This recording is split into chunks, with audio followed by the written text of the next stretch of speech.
Als mein Vater ans Telefon ging, sagte ich: Paps, ich bin verhaftet worden am Flughafen in Bogota. Und er fragte nur, mit wie viel? Ich sagte, mit weniger als 1 Kilo. Und dann hat er etwas gesagt, was mich wirklich, ja, mir sehr viel Kraft gegeben hat, aber oh, das war auch, als hätte jemand kurz in meine Brust gegriffen und mein Herz zusammengedrückt. Als Jugendlicher die ersten Drogendeals. Ein Leben zwischen Partyrausch und Kriminalität in Kolumbien. Dann Festnahme wegen Drogenschmuggels und 2 Jahre in einem der härtesten Gefängnisse der Welt. Was klingt wie ein Gangster-Thriller, beschreibt in echt das Leben von Nils Petersen. Und heute macht er Gospel-Rap. Ich bin der Hauptdealer und ich bring die Hoffnung in den Block. Ich bin der Hauptdealer und das reinste Gospel ist der Stoff. Nein, ich kann nicht anders als von dir zu erzählen. In meinem Herzen brennt dein Wort. Ich bin der Hauptdealer. Schönen guten Morgen, Nils. Schön, dass du da bist. Guten Morgen. Sag mal kurz, Gospel-Rap ist ja eine ganz eigene Sparte von Musik. Warum Gospel-Rap? Was willst du vermitteln? Ja, das die wichtigste Message überhaupt, das Gospel. Ne? Deswegen heißt es Gospel-Rap. Also das Evangelium ist das Fundament von dem, worüber ich rappe. Und ja, ganz nebenbei möchte ich noch den Jugendlichen viele Impulse geben, wie sie besser in diesem Leben klarkommen und vielleicht nicht auf diese schiefe Bahn geraten, auf die ich geraten bin. Ich habe das eben in der Anmoderation ganz kurz umrissen. Deine Geschichte ist, sagen wir mal, bemerkenswert. Ja? Du kommst selber aus Flensburg. Ja. Und du bist aufgewachsen in Flensburg, in geregelten Strukturen und hattest immer trotzdem diesen Traum, ich will Drogendealer werden, ich will kriminell werden. Wie kann ich mir das vorstellen? Wie kommt das zusammen? Was war dein Traum und wie passt das zusammen mit der Art, wie du aufgewachsen bist? Also, wie du schon sagtest, ich bin in sehr behüteten Elternhaus aufgewachsen. Also es ist eigentlich nicht so diese typische Anfangsgeschichte einer Schwerverbrecher-Story.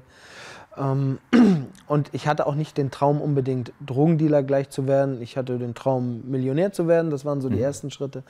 Wie ich da hinkomme, war noch ein bisschen offen in jüngeren Jahren. Aber es hat sich dann mehr und mehr abgezeichnet, dass das dann doch über diese Schiene lief, über den Drogenhandel. Und da bin ich halt sehr früh schon reingeraten. Ich bin zum Beispiel mit 14, 15, wo ich selber angefangen habe zu konsumieren, Drogen zu konsumieren. Erstmal Gras geraucht. Viele in meiner Schule haben auch Gras geraucht und so habe ich den dann erstmal, weil ich an das Gras rangekommen bin, einfacher als vielleicht andere, habe ich denen dann erstmal was mitgenommen und konnte so meinen eigenen Konsum ja, finanzieren und habe dann schnell gemerkt, dass ich da eine müde Mark mit verdienen kann. Und so ging es dann ziemlich schnell auch, dass man im 100-Gramm-Bereich war und dann ein paar Monate später auch schon gleich die Kilos von links nach rechts gepusht hat, wie man das so sagt. Du bist dann, das hast du selber gerade gesagt, bist dann hier relativ schnell dann doch auch erfolgreich geworden damit, mit Drogengeschäft und Kriminalität. Wie kam es, dass du nach Kolumbien gegangen bist? Also es hat mich nach Kolumbien gezogen, letztendlich wegen einer ersten Freundin, die ich im Internet kennengelernt hatte, über MySpace damals noch, das war noch vor Facebook-Zeiten. Wir sind alt, ja. Genau. Wo man sich dann natürlich auch als Rapper irgendwie präsentiert hat und da war MySpace halt eine gute Plattform dafür. Dort habe ich Rosanna kennengelernt. Sie hat mich eingeladen, sie in Kolumbien mal zu besuchen.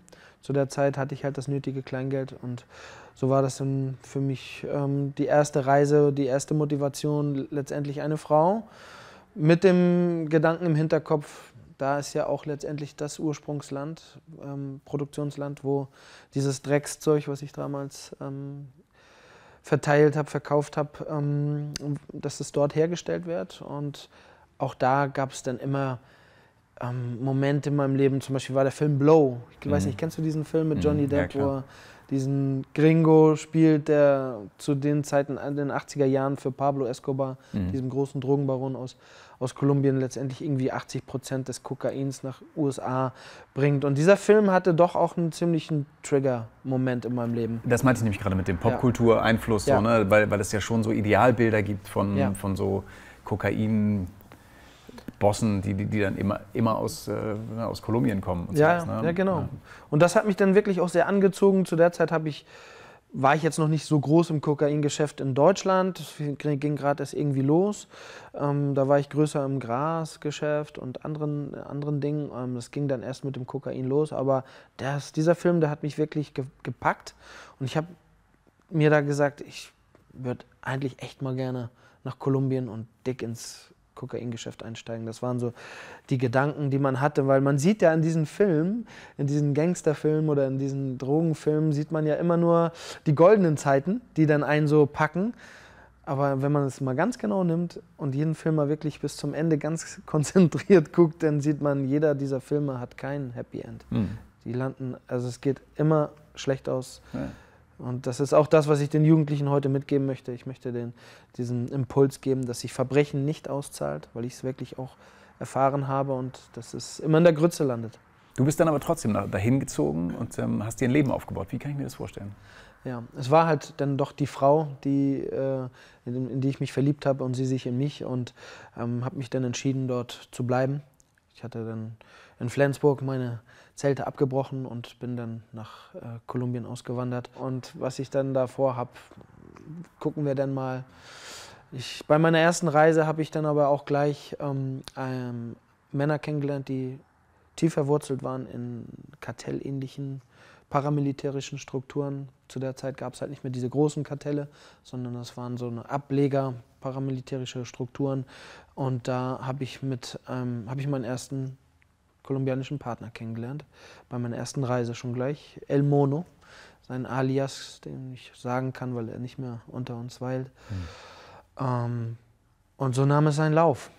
Man kann sich das wirklich so vorstellen, ich bin in einer Welt angekommen, wo zum Beispiel ein Menschenleben keinen Wert hat, wo ich Dinge mitbekommen habe, die grausam waren, wo Partner, Freunde erschossen, erstochen worden sind. Kidnapping miterlebt, selber fast am Kidnapping entgangen.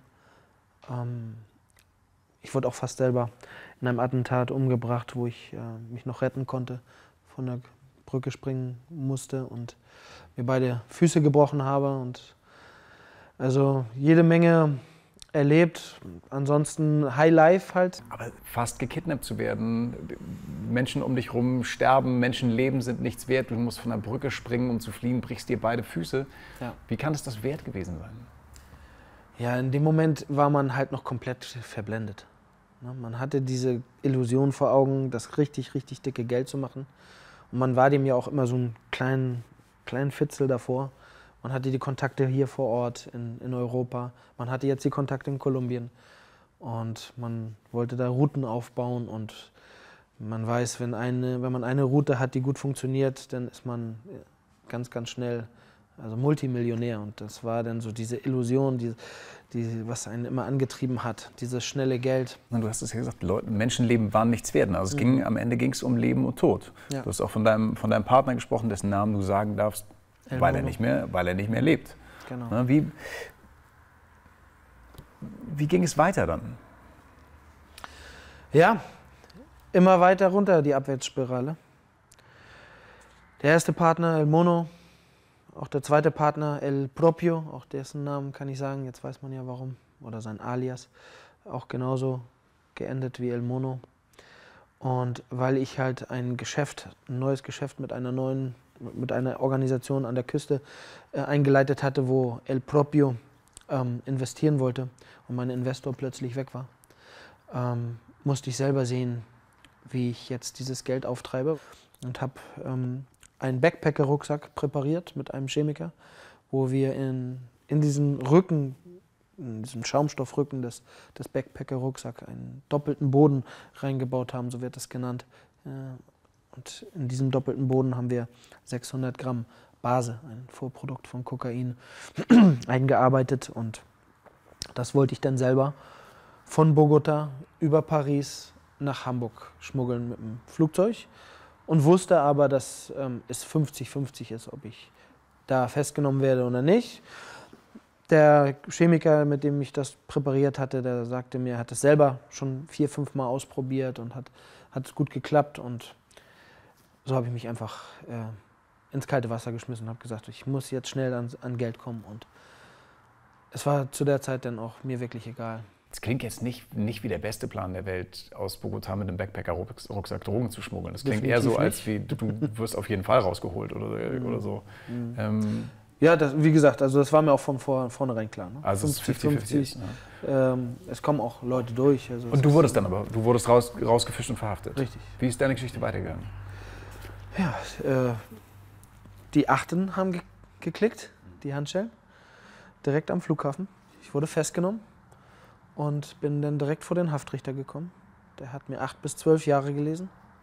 Und was jetzt kommt, wird richtig, richtig brutal. Ich wusste nicht, wie brutal dieses Gefängnis ist, in dem ich dann gelandet bin, in La Modelo, Bogotá. Was als eines der gefährlichsten und schwierigsten Gefängnisse der Welt gilt, ne? Definitiv. So. Es wird El Infierno genannt, also die Hölle. Es gilt als das gefährlichste und wenn jetzt vielleicht nicht mehr das gefährlichste, definitiv das korrupteste Gefängnis Südamerikas. Zu der Zeit, als ich dort einsaß, in 2011, waren da mehr als 10.000 Häftlinge. Wahnsinn. Und dieses Gefängnis wurde gebaut, also es ist Platz dort für 2.500 ungefähr. Und man kann sich nicht vorstellen, in was für menschenunwürdigen Verhältnissen wir dort leben mussten. Also es haben sich wirklich die Leute gestapelt aufeinander. Ne? Also Männer haben in den Fluren geschlafen, weil die Zellen alle voll waren, dicht an dicht wie Sardinen in der Dose und teilweise unter den Pissoirs. Das Essen war grausam. Es wurde von den Wächtern El Wimpy genannt, also so Fressen für Schweine. Es hatte weiße Maden im Fleisch und irgendwelche Soße, wo du nicht wusstest, also eine Suppe, wo du nicht wusstest, du wolltest auch nicht wissen, was da wirklich drin ist. Und was vielleicht noch am schrecklichsten war, du hast wirklich Männer nachts schreien hören. Und das nicht, weil sie Heimweh hatten, sondern weil schreckliche Dinge mit ihnen gemacht worden sind. Aber dir wurde nichts zusätzlich angetan da in der Zeit? Nein, also ich bin wirklich ohne einen Kratzer aus dem Gefängnis raus, wie Daniel aus der Löwengrube. Mhm. Wie haben deine Eltern mitbekommen, dass du ins Gefängnis gekommen bist? Ja, der Plan war, dass wenn ich mit dem Rucksack gut in Hamburg ankomme und mein bester Freund, der nichts davon wusste, mich abholt und mich damit nach Flensburg nimmt. Und geplant war dann ein Abendessen. Meine Eltern haben sich natürlich auf mich gefreut. Ihr Sohnemann kommt mal zurück. Ne? Und ich wusste, wenn ich nicht bei meinen Eltern anrufe, ich hatte einen Anruf zu machen, als ich festgenommen wurde.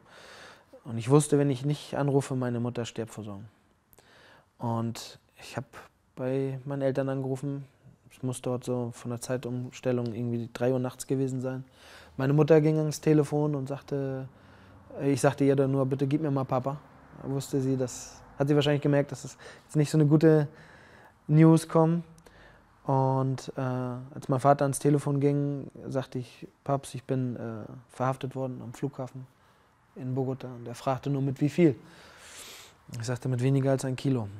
Und dann hat er etwas gesagt, was mich wirklich, mir sehr viel Kraft gegeben hat, aber das war auch, als hätte jemand kurz in meine Brust gegriffen und mein Herz zusammengedrückt. Er hat gesagt, pass auf dich auf und vergiss nicht, dass wir dich lieben. Und das ist wirklich so eine Einstellung von meinen Eltern gewesen. Sie standen nie hinter den Sachen, was sie vermutet auch haben, die ich gemacht habe. Ob es das Konsumieren oder das Verkaufen auch war, was nachher dann klar offensichtlich war, weil ich festgenommen worden bin. Sie standen natürlich nie dahinter, aber sie haben mich als ihren Sohn nie aufgegeben. Und haben bestimmt auch gebetet für mich. Du sprichst ganz viel von Gott. Ich habe ihn nicht gefunden. Viele sagen immer, ich habe Gott gefunden. Ich kann sagen, ich habe Gott nicht gesucht, ich habe ihn nicht gefunden.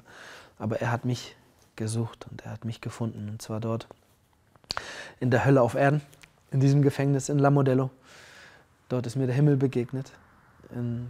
Ich stand auf dem Gefängnishof, wo wir jeden Morgen um 6 Uhr morgens gezählt worden sind. Und dann nach dieser Zählung gab es die Möglichkeit, Aktivitäten zu machen. Und da gab es immer jeden Tag 2 Gottesdienste, einen römisch-katholischen, halt sehr traditionell für Kolumbien, und daneben einen christlich-evangelischen. Und die waren beide auch immer gerammelt voll. Aber ich kannte diesen Gott nicht. Und ich wollte ihn auch nicht kennenlernen, weil ich wusste, so, wenn es ihn wirklich gibt, so, dann habe ich ein großes Problem mit dem Leben, das ich lebe. So. Aber ich stand dort in dieser 5er-Reihe während der Zählung und spürte innerlich so einen Drang, so eine Kraft, die mich förmlich in diesen evangelischen Gottesdienst gezogen hat. Und ich bin dieser Kraft nachgegangen. Heute weiß ich, wessen Kraft das war. Kraft des Heiligen Geistes, der mich zu diesem Gottesdienst gezogen hat. Und dort habe ich einen Mithäftling, der jeden Tag dort gepredigt hat, das erste Mal in meinem Leben das Evangelium predigen hören, also die gute Botschaft von Jesus Christus. Genau, das hat in dir alles verändert. Deine Geschichte ist danach trotzdem nicht geradlinig verlaufen. Du warst 2,5 Jahre da in dem Gefängnis und bist dann zurück und bist trotzdem noch mal wieder falsch abgebogen. Und jetzt lebst du aber, wie du es gesagt hast, bei deinen Eltern in der Nähe. Und heute bist du verheiratet und bist selbst Vater von 2 Kindern. Was wissen deine Kinder denn über deine Vergangenheit? Ja, die sind halt noch sehr jung. Meine Tochter ist 6, mein Sohn 3 und die wissen aber schon ganz schön viel. Also die hören zum Beispiel meine Songs, in denen ich das ja auch erzähle von der Geschichte, die Gott mit mir geschrieben hat, und sind meine größten Fans und kriegen doch schon mehr mit, als man immer denkt. Und meine Tochter sagt dann immer sowas wie, ja, der alte Papa ist ja dann mit Jesus am Kreuz gestorben und du bist jetzt der neue Papa. Das sagt deine Tochter schon mit 6? Okay, genau, da sage ich dann immer, ja, genau, da war ich zwar noch nicht Papa, aber genau, der alte Nils ist mit Jesus gestorben und es ist jetzt eine ganz neue Person, eine neue Identität in Jesus Christus. Und wenn die mal größer werden und dann so in die Pubertät kommen und so dann wirklich mal genauer nachfragen, wie dein Leben da aussah, willst du dann denen das offen erzählen? Oder also weißt du das schon? Ja, definitiv. Also auch als Prävention, ne? Mhm. Also ich glaube, auch da drin finde ich mich ja jetzt so wieder. Ich spüre, dass Gott auch durch die Geschichte, die er mit mir geschrieben hat, gerade für Jugendliche, jüngere Menschen da auch irgendwo Prävention zu bieten, dass sie halt nicht diesen Weg gehen. Dass es eben nicht so romantisiert ist. Nein, absolut nicht. Dass es auch keinen Spaß macht. Ja. Also dass es dann wirklich entweder im Grab endet oder hinter Gittern. Hier in Deutschland das erste nicht ganz so viel, aber dafür in Kolumbien wesentlich mehr. Und dass man sie dafür auf jeden Fall sensibilisiert und dass man dass auf jeden Fall diese Romantik zu den Drogen auch, wie du es gerade so genannt hast, die ja auch in den ganzen säkulären Rap ja glorifiziert wird, dass man dem Ganzen ein bisschen diesen Drive rausnimmt. Und da möchte ich natürlich klare Kante mit meinen Kindern drüber sprechen. Und ich denke, das ist auch das Wichtigste, diese Kommunikation, diese ständige Kommunikation, Dinge einfach transparent auszutauschen. Du hast ja bis heute noch Verbindungen nach Kolumbien. Ne? Was genau machst du da? Andere Verbindungen als damals. Aber ich sage das immer sehr provokant. Ich mache eigentlich dasselbe wie vorher. Nur, also ich bringe Container von Kolumbien, von Peru nach Europa. Nur hat sich das Produkt verändert. Es sind jetzt Fruchtsäfte, Konzentrate und Pürees, wo ich namhafte Hersteller in Deutschland und Frankreich und Polen und überall eigentlich in Europa beliefere. Mein Main Product ist Maracuja-Saft. Ne? Auch sehr lustig, dass es genau diese Frucht ist, die ja Passionsfrucht genannt wird. Ne?